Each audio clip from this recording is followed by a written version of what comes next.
గురువుగారు, నమశివాయ అనే పంచాక్షరి మంత్రాన్ని జపించేటప్పుడు ఓంకారాన్ని జత చేసి జపించాలా, ఓంకారం లేకుండా జపించాలా? ఓంకారాన్ని సూక్ష్మ ప్రణవము అంటాం, పంచాక్షరిని స్థూల ప్రణవము అంటాం. అకార ఉకార మకార బిందు నాదములతో అద్భుతమైన మంత్రంగా ఆవిర్భవించినది ఓంకారం. నకారాది వరుసతో మనను కటాక్షించేది పంచాక్షరి మంత్రం. సాక్షాత్తు శివుడే శివపురాణంలో బ్రహ్మాది దేవతలకు ఈ ఓంకారము పంచాక్షరి వీటి వివరాన్ని తెలియజేశాడు. ఓంకారం నా ముఖం నుంచే ఉద్భవించింది.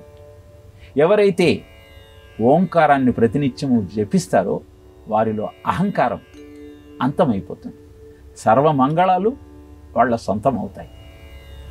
ఓంకారము వాచ్యమైతే నేను వాచ్యుణ్ణి.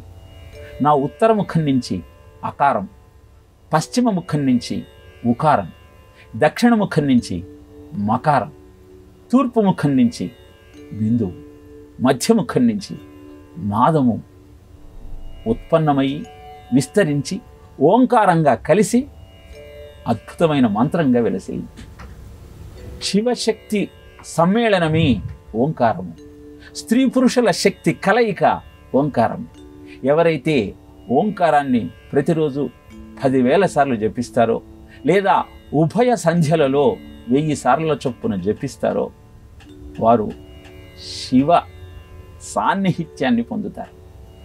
అలాగే పంచాక్షరి మంత్రాన్ని కూడా 10,000 సార్లు జపించగలిగితే లేదా ఉభయ సంధ్యలలో జపించగలిగితే కైలాస సిద్ధి కలుగుతుంది.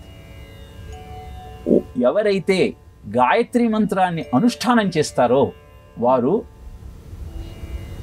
ఓంకారంతో జత చేసి పంచాక్షరిని చెప్పవచ్చు. స్త్రీలు శివాయ నమః అనాలి. గాయత్రి మంత్రాన్ని అనుష్ఠానం చేయని వారు శివాయ నమః అనాలి. అనుష్ఠానం చేసేవారు నమశివాయ అనాలి. ఓంకారమే పంచాక్షరి అయినప్పుడు నమశివాయ అంటే సరిపోతుంది, ఓంకారాన్ని అనాల్సిన పని లేదు.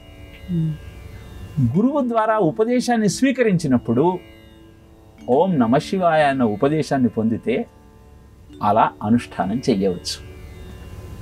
ప్రతి అక్షరాన్ని 5 లక్షల సార్ల చొప్పున అనుష్ఠానం చేస్తూ, అంటే నమశివాయ అన్న పంచాక్షరిని 25 లక్షల సార్లు జపించగలిగిన వారికి కైలాసం ప్రాప్తిస్తుంది, మళ్ళీ పుట్టాల్సిన అవసరమే ఉండదు అంటూ సాక్షాత్తు శివుడు బ్రహ్మాది దేవతలకు శివపురాణంలో పంచాక్షరి మంత్ర వైభవాన్ని వివరించటం జరిగింది.